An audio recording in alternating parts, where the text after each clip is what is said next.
अस्सलामुअलैकुम स्टूडेंट्स। आज हम HEC national skill competency test में सॉफ्टवेयर इंजीनियरिंग के second topic software process models को डिस्कस करेंगे। अगर हम इस चैप्टर के ऑब्जेक्टिव को देखें तो वो है define a software process and the SDLC, identify the four fundamental process activities, explain plan-driven versus adaptive development, explain waterfall, incremental and prototype model, explain the spiral model and V-shaped, explain RAD and evolutionary development, compare models and select the right one per scenario. Understand perspective versus adopting models, understand process patterns, understand CMMI introductory level। तो सबसे पहले हम discuss करते हैं what is a software process. A software process is a structured set of activities used to develop, deliver, operate and maintain software। यानी हमारी activities का वो स्ट्रक्चर सेट जो हमें किसी भी सॉफ्टवेयर को डिवेलप, डिलीवर, ऑपरेट और मेंटेन करने में हेल्प करता है। अगर हम सिंपल वर्ड्स में देखें तो a software process describe how software is developed. यानी हम सॉफ्टवेयर प्रोसेस के थ्रू इस बात को इजीली अंडरस्टैंड कर सकते हैं कि ये सॉफ्टवेयर कैसे बना है। अगर हम देखें तो एक सॉफ्टवेयर प्रोसेस इन क्वेश्चन के आंसर देता है। What should we do first, what happens after requirement, when should design occur, when should testing occur, how are changes handled, how is quality maintained. A software process is not the software itself। यानी हमने software process को एक software नहीं समझना, क्योंकि software एक final product है, जबकि सॉफ्टवेयर प्रोसेस वो set of activities and method है जो एक सॉफ्टवेयर को बनाते हैं। नेक्स्ट है fundamental process activities. First is specification, जो डील करती है what should the system do, यानी हमारा सिस्टम क्या करेगा। इसमें अगर हम देखें तो requirement gathering, analysis, specification include है। Next is design and implementation. Design and implementation में हम हैंडल करेंगे how will the system be build, यानी सिस्टम कैसे बनेगा। Architecture, detail design, coding, integration के स्टेप डिजाइन एंड इम्प्लीमेंटेशन में इन्वॉल्व होते हैं। Next is validation, does the software meet requirement, यानी हम सॉफ्टवेयर को बनने के बाद उसको वैलिडेट करेंगे। इसमें testing, reviews, inspection, verification include है। नेक्स्ट है evolution, how will it change after delivery, यानी चेंजेस आने के साथ साथ सॉफ्टवेयर कैसे चेंज होगी। Bug fixes, new features, adaptation, security update, evolution के कॉज है। नेक्स्ट स्लाइड है सॉफ्टवेयर डेवलपमेंट लाइफ साइकिल। अगर हम देखें SDLC में इंक्लूड है requirement, analysis, design, implementation, testing, deployment, maintenance, evolution. ये कंप्लीट एक लाइफ साइकिल है जो सॉफ्टवेयर डेवलपमेंट में हेल्पफुल होगा। The activities are common across models, but the order and the way they are performed differ। अगर हम देखें तो ये जितने भी एक्टिविटीज एंड स्टेप्स हैं ये सेम रहेंगे, लेकिन हर मॉडल में डिफरेंस सिर्फ इतना होगा कि ऑर्डर और इन स्टेप्स को अरेंज करने का मेथड चेंज होगा। जैसे अगर हम वाटरफॉल को देखें, लार्जली सीक्वेंशियल, यानी सब एक सीक्वेंस में अरेंज होंगे। इंक्रीमेंटल को देखें तो रिपीटेड पर इंक्रीमेंट स्टेप्स यही होंगे, लेकिन हर इंक्रीमेंट के लिए रिपीट होंगे। अगर फिर हम एजाइल को देखें तो ये आइट्रेटिव एंड कॉन्टिन्यूस है, यानी ये आइट्रेशन में स्टेप्स को परफॉर्म करेगा और कॉन्टिन्यूसली। अगर हम स्पाइरल को देखें तो ये ऐसे डिजाइन होगा जिसमें रिस्क ड्राइवन साइकिल डोमिनेट होगा। नेक्स्ट हम प्रोसेस मॉडल को देखते हैं। A simplified representation framework of how development activities are organised. इसके एग्जांपल हैं waterfall, incremental, spiral, V shape, prototyping, RAD and agile model. Software process, जैसा कि हमने पहले डिस्कस किया, the actual set of activities used by an organization, the real thing being modeled। इससे आपने process model और सॉफ्टवेयर प्रोसेस के difference को देखा। नेक्स्ट है plan driven versus adoptive development. Plan driver detailed upfront planning, यानी हमारे पास पहले ही डिटेल्ड प्लानिंग होगी, लेकिन अडॉप्टिव में फ्लेक्सिबल है और प्लानिंग इवॉल्व होती रहेगी। प्लान ड्राइवन में रिक्वायरमेंट एक्सेप्टेड स्टेबल, यानी जो रिक्वायरमेंट पहले बता दी गई है वो अप्रोक्सीमेटली लॉक ही समझी जाएंगी, जबकि अडॉप्टिव में रिक्वायरमेंट्स टाइम के साथ चेंज हो सकती हैं। Change is controlled and costly, जैसा हमने देखा अप्रोक्सीमेटली रिक्वायरमेंट लॉक है तो उनको चेंज करना या कंट्रोल करना कॉस्टली हो सकता है, जबकि अडॉप्टिव में change is expected and embraced. Plan driver में एक्सटेंसिव डॉक्यूमेंटेशन होगी, जबकि adaptive working software over heavy docs, यानी इसमें वर्किंग सॉफ्टवेयर पर ज्यादा काम किया जाएगा। Predictability is the goal, while in adoptive short iteration frequent releases। Example देखें तो प्लान ड्राइवर में वाटरफॉल वी मॉडल, और ये बेस्ट है government safety critical regulated system के लिए, जबकि अडॉप्टिव कॉन्टिन्यूस कस्टमर फीडबैक से डील करेगा, और इसकी एग्जाम्पल है agile development. Agile is a family of adoptive methods. Scrum, XP, Kanban, sharing the Agile manifesto values, not on one single model। हम इसको चैप्टर 3 में डेप्थ से देखेंगे। अब हम अपने मॉडल को डिस्कस करना स्टार्ट करते हैं। तो सबसे पहले हम वाटरफॉल मॉडल को डिस्कस करेंगे, क्योंकि ये एक ट्रेडिशनल मॉडल है।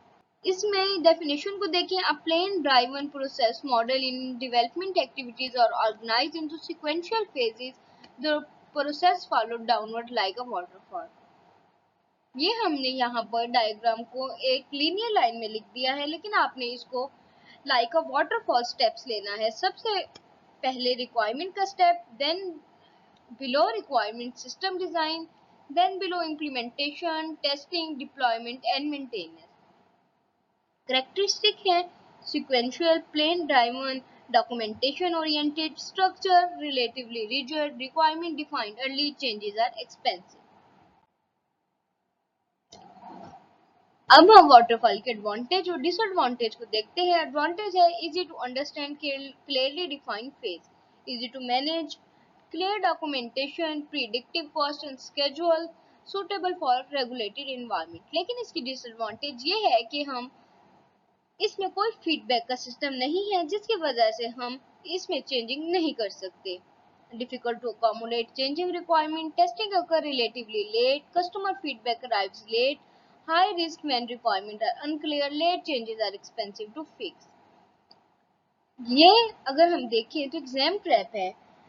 रिक्वायरमेंट आर कॉन्स्टेंटली चेंजिंग, तो हमें कौन सा मॉडल पिक नहीं करना, तो वो है वाटरफॉल, और हमें एजाइल अडॉप्टिव डेवलपमेंट की तरफ मूव कर जाना है, क्योंकि वाटरफॉल में चेंजिंग हमने जैसे पहले ही पढ़ा है, डॉक्यूमेंटेशन पहले ब्लॉक हो जाती है।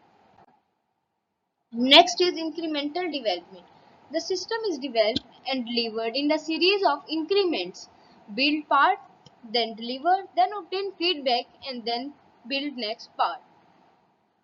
इसके एग्जाम्पल हम ऑनलाइन यूनिवर्सिटी सिस्टम ले सकते हैं, student registration, course registration, fee management, examination system, result system. यानी पहले एक मॉड्यूल बनाया, उसको चेक किया, उसके फीडबैक ली, और फिर नेक्स्ट मॉड्यूल बनाएंगे ताकि हम पहले मॉड्यूल की गलतियों से सीख सकें। इसी एडवांटेज डिसएडवांटेज को देखते हैं। एडवांटेज है early working software, feedback after each increment, lower initial risk, priority feature first. जबकि disadvantage architecture risk if unplanned, integration can be challenging, requires discipline management.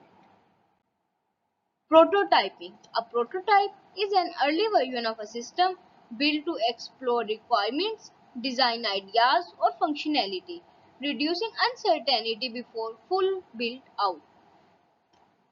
Throwaway prototype, इसमें सबसे पहले learn, then understand, then discard, build mainly to clarify unclear requirement, then throw away। Evolutionary prototype को देखें तो ये है build, improve, evolve, gradually develop into actual final system। अगर हम देखें तो प्रोटोटाइप से हम रिड्यूस कर सकते हैं अनसर्टेनिटी को और इम्प्रूव कर सकते हैं रिक्वायरमेंट की अंडरस्टैंडिंग को।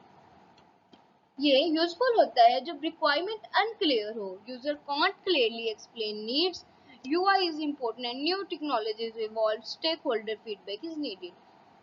मैं आप लोग को रेकमेंड करूंगी कि जो इसके पॉइंट्स हैं वो आपने ज़रूर याद करने हैं। जैसे हमने वाटरफॉल में पढ़ा कि जब रिक्वायरमेंट लॉक हो तो हम वाटरफॉल को यूज़ करेंगे, और अब हम पढ़ रहे हैं कि जब रिक्वायरमेंट अनक्लियर हो फिर हम प्रोटोटाइप को यूज़ करेंगे, और जब हमें अर्ली और इंक्रीमेंट में प्रोडक्ट चाहिए तो हम इंक्रीमेंटल मॉडल को यूज़ करेंगे। Next is spiral model, a risk driven process where development proceeds through repeated cycle with explicit risk analysis performed during each cycle. Determine objective, identify and resolve risk, develop and validate, plan next iteration. अगर हम देखें तो जहां भी risk का word आया mostly वो spiral model के साथ डील करेगा। Advantage, strong risk management, complex project support, changing requirement, early problem detection. Disadvantage, complex and expensive to manage, need risk analysis expertise, not ideal for small projects. इसको propose किया था Barry Boehm as a metal model, as a meta model, each pass made self-use waterfall like or prototype activities inside it. Next is V shaped. अगर आप देखें तो इस model की diagram V shaped है, इसी वजह से इसको वी शेप मॉडल कहा जाता है। इसमें requirement analysis, system design, architecture, detail design, coding और साथ unit testing, integration testing, system testing और एक्सेप्टेंस टेस्टिंग है। इसमें सबसे इम्पोर्टेंट एमसीक्यूज ये हो सकता है कि रिक्वायरमेंट एनालिसिस पर कौन सी टेस्टिंग होती है। तो रिक्वायरमेंट एनालिसिस के फ्रंट में हम देखें तो एक्सेप्टेंस टेस्टिंग है, सिस्टम डिजाइन में सिस्टम टेस्टिंग, आर्किटेक्चर में इंटीग्रेशन टेस्टिंग और डिटेल डिजाइन में यूनिट टेस्टिंग। नेक्स्ट है RAD, rapid application development. RAD deal करेगा स्पीड के साथ। Advantage, requirement modularise well, rapid delivery matters, user give feedback, right tools, components exist. Limitation is system is extremely large, technology highly uncertain, strong performance constraint, user can't participate in. Evolutionary development को देखें तो initial version, then feedback, then improved version, feedback, final system. इसमें exploratory development और throwaway prototype. Start with an initial system and evolve it based on user feedback. Useful when systems are hard to define initially. और throwaway prototype है, build a prototype primarily to understand requirement, then discard it. Useful when requirements are unclear and need investigation. Perspective and adaptive model, process pattern. अगर perspective और adaptive में difference देखें तो process define जबकि flexible है adaptive में। More upfront planning जबकि planning evolves in adaptive. Stable preferred, change accepted. Predictability, adaptability. Waterfall और V-shaped perspective की example है और adaptive की example agile है। अब हम CMM capability maturity model को discuss करते हैं। A framework for assessing and improving process maturity. इसके steps है initial, repeatable, defined, managed and optimizing. Optimizing में continuous improvement and defect prevention include है। Thanks for watching.